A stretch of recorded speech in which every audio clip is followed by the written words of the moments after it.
بسم اللہ الرحمن الرحیم۔ السلام علیکم تمام دوستوں کو میری طرف سے سلام۔ آج کی اس ویڈیو میں آپ کے ساتھ حضرت مالک بن دینار رحمۃ اللہ علیہ کی زندگی کے چند واقعات بیان کرنے لگا ہوں۔ ان واقعات کو سننے کے لیے اس ویڈیو کو آخر تک ضرور دیکھنا۔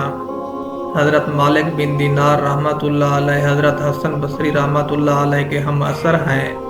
آپ کی پیدائش آپ کے والد کے دور غلامی میں ہوئی۔ گو آپ ایک غلام زادے تھے، لیکن باطنی طور پر آپ فیوض و برکات کا ایک سرچشمہ تھے۔ ایک مرتبہ آپ رحمۃ اللہ علیہ ایک کشتی میں سفر کر رہے تھے، تو جب کشتی منجدہار میں پہنچ گئی تو کشتی کے ملاح نے آپ سے کرایہ طلب کیا، تو آپ رحمۃ اللہ علیہ نے ملاح سے معذرت کرتے ہوئے کہا، میرے پاس دینے کے لیے کچھ نہیں ہے۔ یہ سن کر ملاح نے آپ کے ساتھ بد اخلاقی کی اور بہت زیادہ زد و کوب کیا، جس کی وجہ سے آپ کو غش آ گیا، اور جب آپ کی غشی دور ہوئی تو ملاح نے آپ سے دوبارہ کرایہ طلب کیا اور کہا، اگر تم نے کرایہ ادا نہیں کیا تو میں تم کو دریا میں پھینک دوں گا۔ یہ ملاح کی بات کہنا ہی تھی، اسی وقت اچانک مچھلیاں منہ میں ایک ایک دینار دبائے ہوئے کشتی کے قریب آ گئیں۔ آپ رحمۃ اللہ علیہ نے ایک مچھلی کے منہ سے ایک دینار لے لیا اور اس ملاح کو کرایہ ادا کر دیا۔ یہ آپ رحمۃ اللہ علیہ کی کرامت دیکھ کر ملاح آپ کے قدموں میں گر پڑا اور آپ سے معافی کا طلبگار ہوا، اور آپ رحمۃ اللہ علیہ کشتی سے اٹھ کر دریا میں اتر گئے اور پانی پر چلتے ہوئے آنکھوں سے اوجھل ہو گئے۔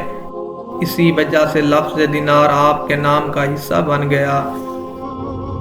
ایک نوجوان بدماش آپ کا ہمسایہ تھا اور لوگ اس سے بہت پریشان رہتے۔ چنانچہ ایک مرتبہ لوگوں نے آپ سے اس کے ظلم کی شکایت کی، تو آپ نے اس کے پاس جا کر نصیحت فرمائی، لیکن وہ آپ سے گستاخی سے پیش آتے ہوئے کہا، میں حکومت کا آدمی ہوں اور کسی کو میرے کاموں میں دخیل ہونے کی ضرورت نہیں۔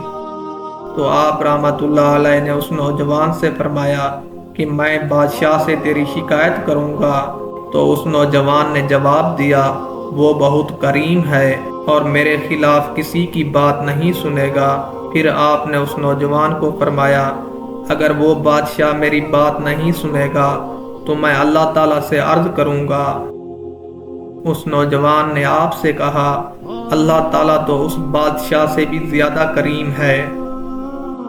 یہ سن کر آپ رحمۃ اللہ علیہ واپس آ گئے، لیکن کچھ دنوں کے بعد جب اس کے ظلمانہ افعال حد سے زیادہ ہو گئے تو لوگوں نے پھر آپ سے شکایت کی اور آپ رحمۃ اللہ علیہ پھر نصیحت کرنے چل پڑے۔ لیکن جب راستے میں آپ جا رہے تھے تو غیب سے ندا آئی، اے مالک بن دینار، ہمارے دوست کو مت پریشان کرو۔ آپ کو یہ ندا سن کر بہت حیرت ہوئی اور اس نوجوان سے جا کر کہا، میں اس غیبی آواز کے متعلق تجھ سے پوچھنے آیا ہوں جو میں نے راستے میں سنی ہے۔ اس نوجوان نے آپ سے کہا، اگر یہ بات ہے تو میں اپنی تمام دولت راہ خدا میں خیرات کرتا ہوں، اور پورا سامان خیرات کر کے نامعلوم سمت کی طرف چلا گیا، جس کے بعد سوائے مالک بن دینار کے کسی نے اس کو نہیں دیکھا۔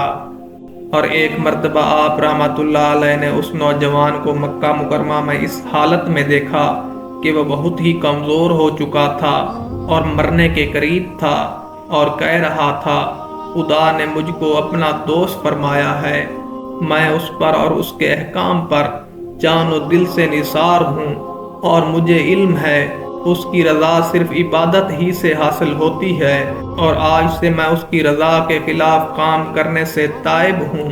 یہ کہہ کر وہ نوجوان اس دنیا سے رخصت ہو گیا۔ اللہ تعالی ہم سب کو تائب ہونے کی توفیق دے اور ہمارے دل بھی اپنے نور سے منور کرے۔ اگلی ویڈیو تک کے لیے مجھے اجازت دیجیے۔ اللہ حافظ۔